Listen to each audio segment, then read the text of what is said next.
Alright, welcome back. Today we have a Chevy Cruze. What year is this Cruze? 2014 Chevy Cruze. We've got some back crankcase pressure in here. We're getting a little bit of oil saturation in the tubes. Boost valve or boost sensor is getting all oily. It's not going to do you much justice here, but at least to give you a once over on what's in the engine compartment. Boost pressure sensor is getting saturated with oil. Engine's running very sluggish. So typically what happens on these is the valve cover baffles for the PCV get all clogged up, causes a little bit of a problem. So we're going to be installing a BG dynamic oil flush kit into this car, and the lovely Alyssa. The BG kit comes with a flush, a rinse, and then it also comes with their proprietary fuel service cleaner, as well as a conditioner that we put in with the engine oil at the end. So we're actually going to be changing the oil in this car 3 times. The first time we're going to run it at high RPMs. We're going to get a good look at what it looks like under this valve cover. We are going to end up putting a brand new valve cover on this engine. So panning back over to the engine. We're going to take this valve cover off. We're going to see what it looks like underneath there. Just do a real good inspection before we go too crazy. We do have a new one lined up from the dealer, and we'll be back after we get this unbolted to take a look. Alright, so we've got the bolts loosened.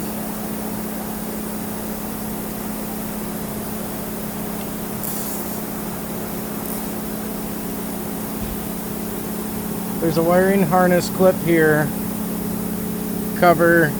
Well, there's little clips on the end, the center, and the other end. Just pop those up, and this slid right up off of this harness. From that point, we're able to push the 2 tabs we're now exposed here to clip onto the valve cover itself. So those are free. We secured some of the wiring up out of the way so that it's a clear shot when we're moving the valve cover. And at this point we're gonna pry this valve cover off of the head. So cam cover's coming off.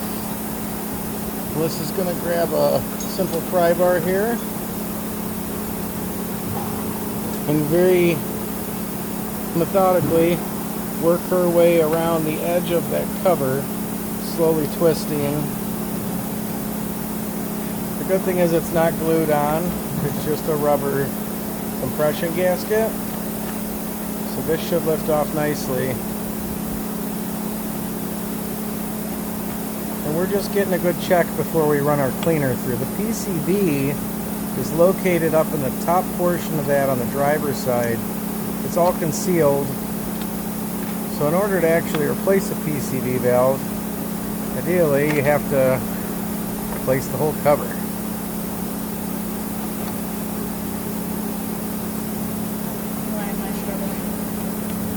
Our biggest point of being careful here is just making sure we don't pinch anything.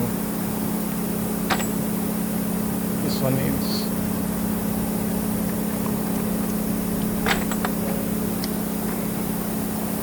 okay. So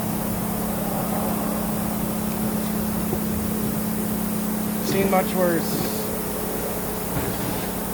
But if you look down in, got your flashlight on you?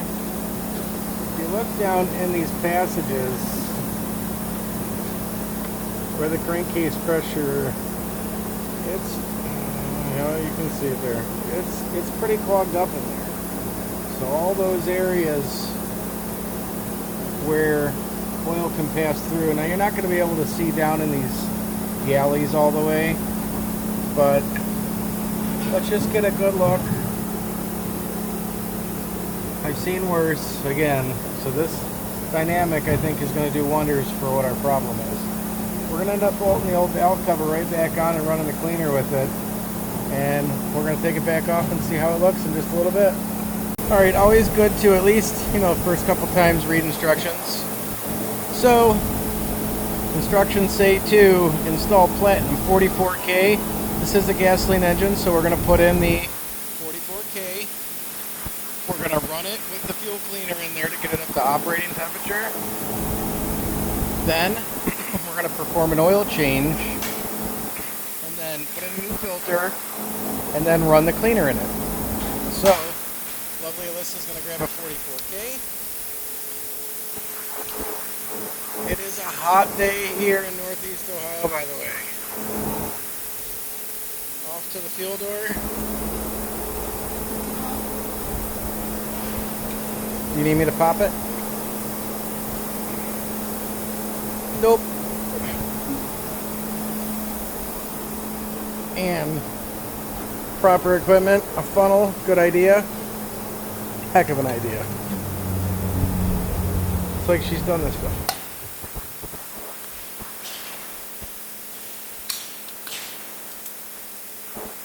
Now they make these cans hard to open because they do not want the do-it-yourselfer really getting their hands on these cleaners and chemicals. It's something that you really got to know what you're dealing with. It's powerful stuff. The fuel system cleaner alone, not so much. But the rest of the chemicals and the treatment that we're going to run today, only recommended to be performed by professionals. So, I'm a professional. Cleaner's in. She's going to start the car, get it up to operating temperature, and we'll be back. Alright, we are on to the flush oil stage of the dynamic oil flush, where we run engine oil capacity with a fresh filter. She's already changed the filter on the car, and we are going to put 4.2 quarts of the flush oil into the engine and run it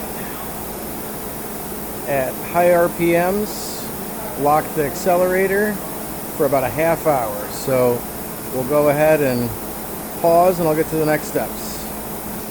Alright, so flush oil's going in.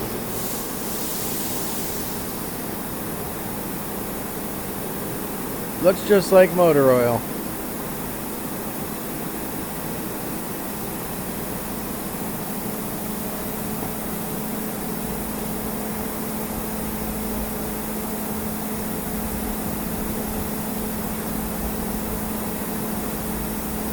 I promise you it smells like a very strong alcohol though.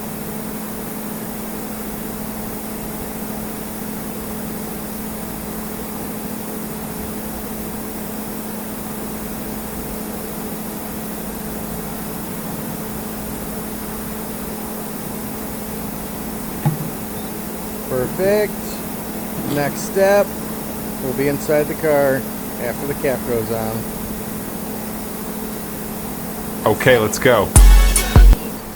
Alright, we are in the car. It's now running with the rinse oil. And how many RPMs are you going to get it to, Alyssa? 3,000. 3,000 RPMs. So what we're using is a brake pedal depressor. You could use anything. You could use a hood prop. You could sit in the car. We've got a really cool tool called a Revit we could prop up on there. We're just going to go with a nice manual setup here. So once she gets it set at 3,000 RPMs, we're going to set the watch for 45 minutes and we'll be back for another oil change.